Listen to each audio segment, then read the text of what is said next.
Before laws existed, before movements stirred, before feminist was even a word, there were women who chose defiance over submission.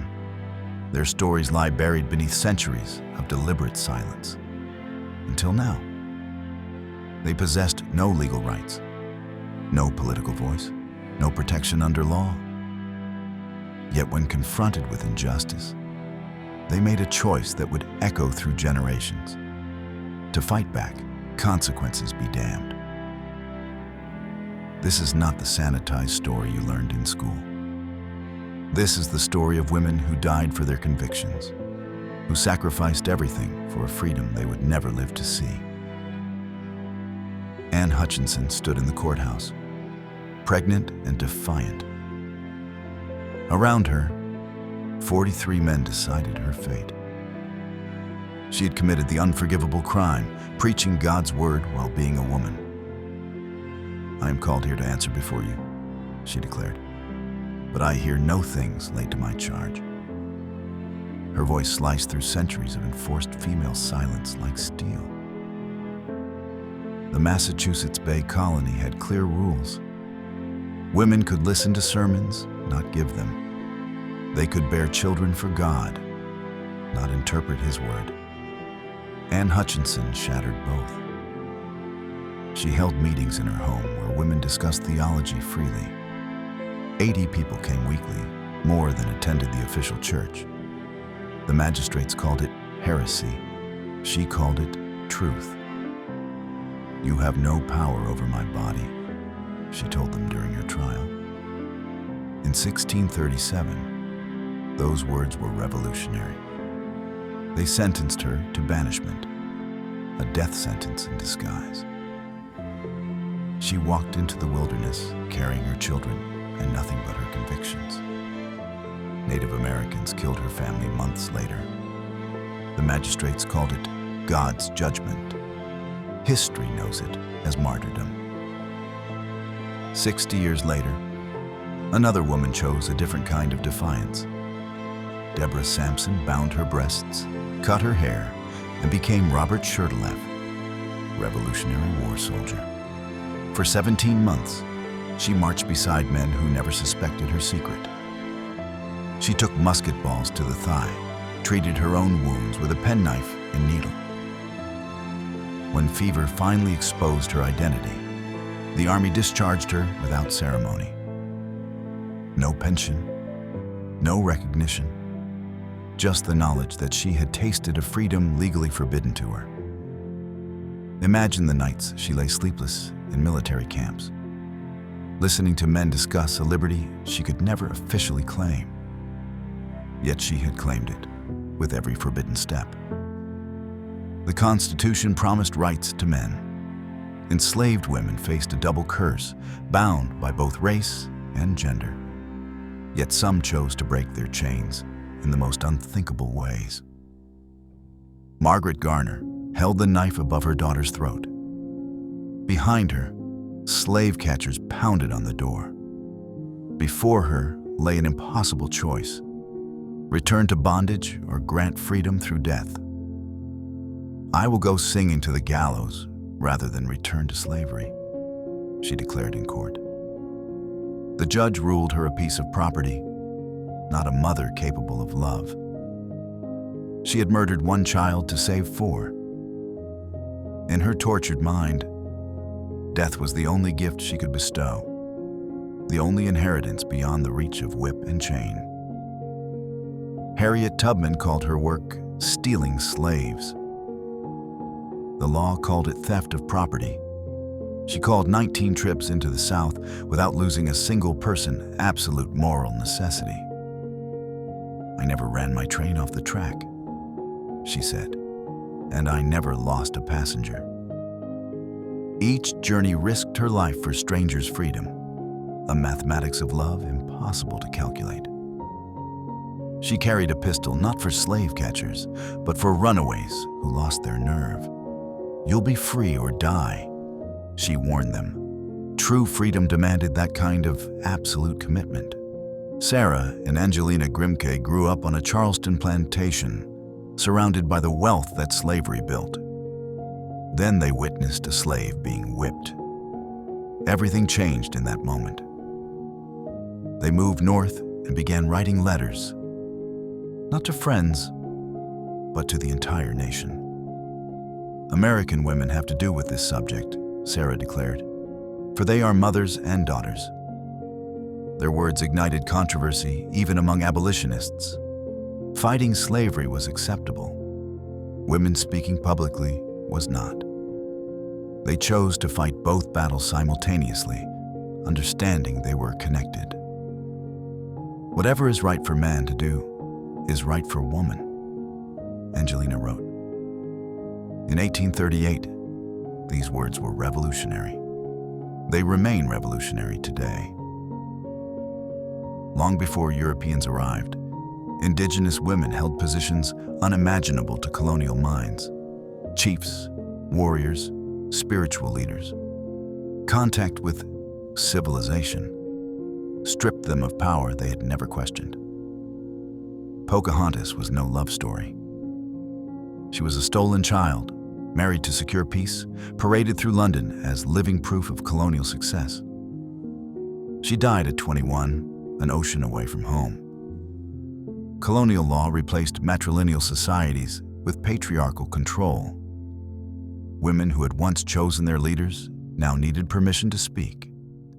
The civilizing process was deliberate cultural genocide. Yet some women preserved their spiritual authority in secret, passing down sacred traditions through whispered songs and hidden ceremonies. Resistance took the form of cultural survival itself. Quaker women experienced religious equality their society denied them legally. In meeting houses, any member could speak when moved by divine inspiration, regardless of gender. Lucretia Mott preached at 14, traveled alone to unfriendly towns, faced mobs who threw stones at her carriage. Her crime was speaking God's truth while possessing a uterus. When the World Anti-Slavery Convention refused to seat female delegates, she and Elizabeth Cady Stanton made a revolutionary decision to hold their own convention focused on women's rights. That pivotal conversation planted seeds for Seneca Falls, still a decade away. Every revolution begins with women refusing to accept what they've been told is natural law. The Salem witch trials revealed a terrifying truth.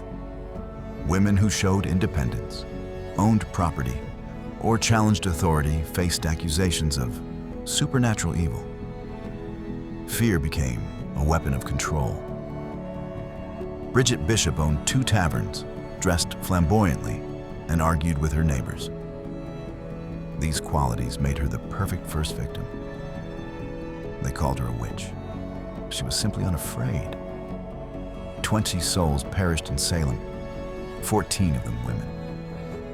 Most were guilty of the same unforgivable crime, existing outside the narrow boundaries prescribed for their gender. Tituba, the first accused, was an enslaved woman from Barbados. Her knowledge of Caribbean folk practices became evidence of diabolic pacts. Difference was always dangerous for women. The trials ended when accusations reached the governor's wife. Suddenly, the court discovered that spectral evidence was unreliable. Justice has always been selective in America. Abigail Adams wrote to her husband during the Constitutional Convention, "Remember the ladies." He laughed. The Constitution was signed. Women remained invisible in its language. If particular care and attention is not paid to the ladies, she prophesied, we are determined to foment a rebellion. Her words proved prescient. The rebellion took 72 years. Every letter she penned planted revolutionary seeds in her son's mind. John Quincy Adams became the first president to champion women's political rights. Mothers reshape history through sons. Phyllis Wheatley published poetry while enslaved, proving to skeptical white minds that Africans possessed intelligence and artistic ability. Her words were weapons against racial and gender prejudice. In every human breast, God has implanted a principle, which we call love of freedom, she wrote. Masters who read her poems faced uncomfortable questions about their moral authority. She died impoverished and forgotten, yet her poems endured. Words outlive the systems that attempt to silence them. Literature becomes a form of immortal rebellion against tyranny. Mercy Otis Warren wrote political pamphlets under male pseudonyms, knowing her gender would invalidate her arguments about revolution and government. Anonymous truth-telling became her weapon. Her plays mocked British officials so effectively that they contributed to revolutionary sentiment.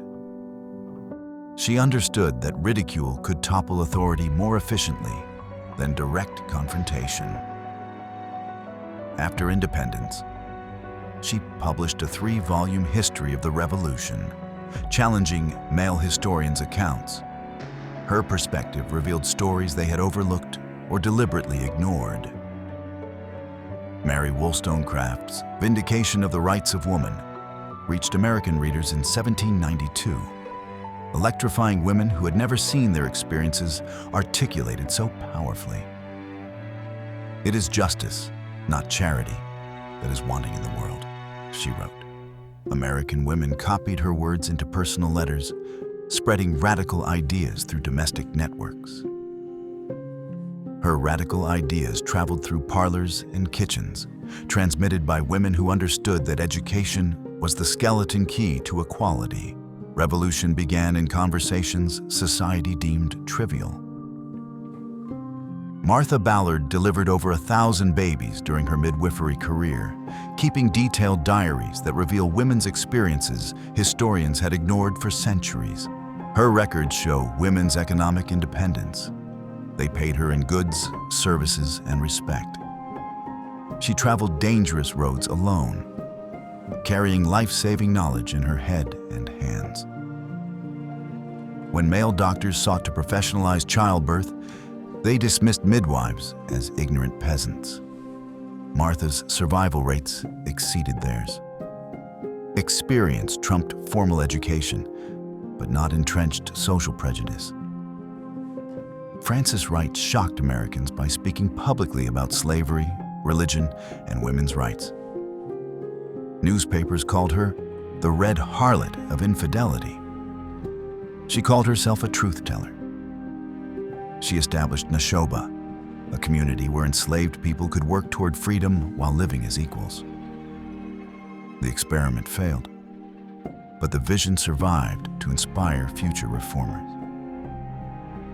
Maria Stewart became the first American woman to speak publicly about political issues, addressing mixed-gender audiences years before white women dared such boldness. "Religion without humanity is vain," she declared, linking spiritual faith to social justice. Her speeches combined biblical authority with revolutionary politics, creating a new form of prophetic voice. Emma Willard revolutionized female education by proving women could master mathematics and science. Her seminary graduates became teachers, spreading knowledge previously reserved for men. The world has never yet seen a truly great and virtuous nation. Because in the degradation of woman, the very fountains of life are poisoned, she wrote. Education was her weapon against degradation. Catherine Beecher argued that women's domestic role was too important to be left to chance. It required professional training. She elevated housework to the level of science and art. Her domestic ideology seemed conservative, but it gave women expertise and authority in their prescribed sphere. Sometimes revolution disguises itself as reinforcement of traditional values. By 1848, when women finally gathered at Seneca Falls, they carried centuries of accumulated resistance in their hearts. Anne Hutchinson's defiance, Deborah Sampson's courage, Margaret Garner's desperate love. They did not invent women's rights. They finally named what their predecessors had died demanding. Every movement stands upon the shoulders of forgotten martyrs who first cleared the path. We hold these truths to be self-evident, Elizabeth Cady Stanton declared, that all men and women are created equal. The words echoed with the voices of women history had tried to silence. The women's rights movement did not begin in 1848. It began the first time a woman refused to accept injustice as divine law. It began when they chose courage over survival. Their names are carved in granite now, but once they were written only in whispers, passed from mother to daughter like secret prayers, keeping faith alive until history was ready to listen.